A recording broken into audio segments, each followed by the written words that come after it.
Stranger under the streetlight. The rain had just stopped, but the streets of Queens still smelled of wet asphalt, cigarettes, and desperation.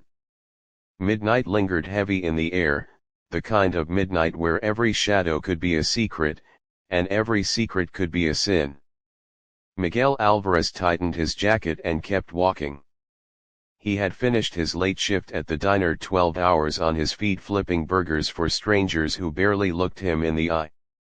His paycheck never stretched far enough, but he sent half of it back home to Mexico, where his mother still waited for medicine and his younger sister for tuition. As he crossed 42nd Avenue, he noticed her. A woman standing alone under the crooked streetlight. The bulb flickered, humming with that eerie electricity buzz. She wasn't moving, not even shifting her weight.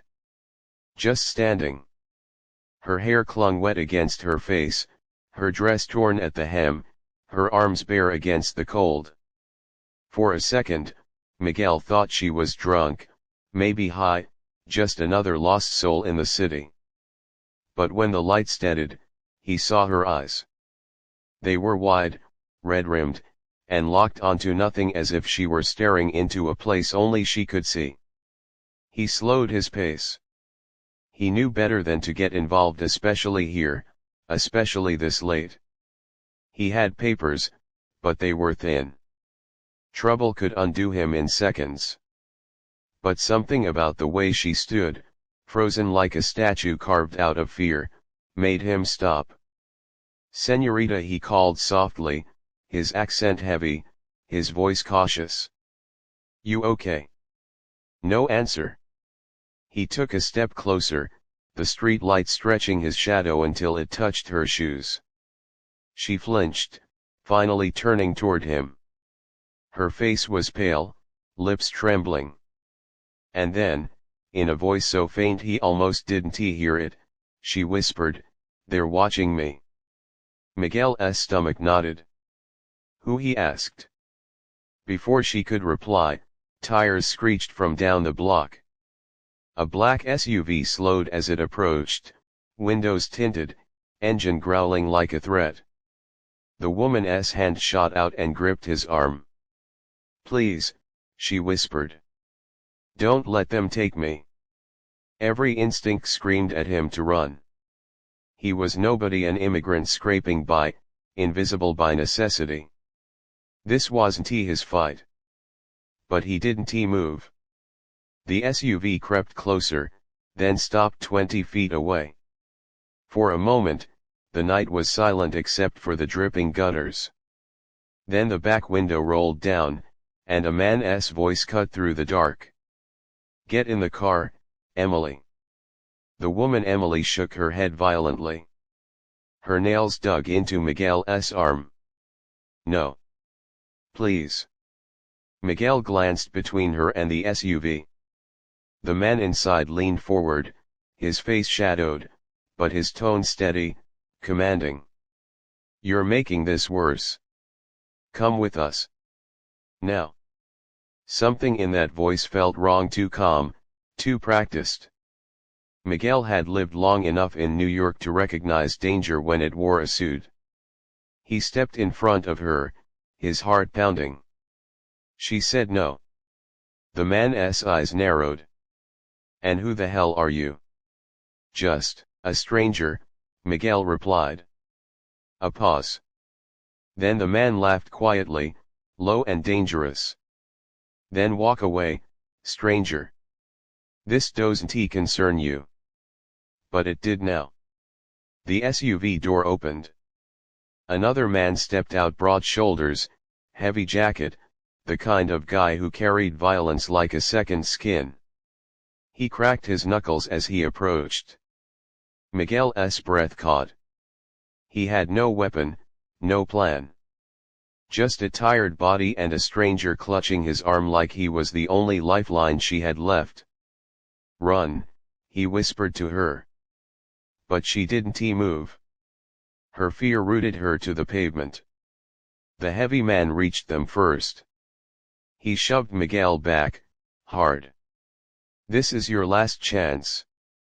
Walk away. Miguel steadied himself, the taste of blood already in his mouth from biting his tongue. He looked at Emily. She was shaking, silent tears cutting lines through her damp makeup. He thought of his sister back home, the way she looked at him with trust, believing he could protect her from everything. And before he could stop himself, he swung. His fist connected with the man's jaw. The crack echoed under the streetlight. The thug stumbled, surprised more than hurt. Run! Miguel shouted this time, louder. Emily bolted. The street exploded into chaos. Miguel fought like a man who had nothing to lose, which wasn't far from the truth. But the thug was bigger, stronger. One punch sent Miguel crashing to the ground. Boots slammed into his ribs, his stomach. Pain seared through him, but he forced himself up, spitting blood. The SUV revved, moving to follow Emily. Desperation surged inside Miguel like fire.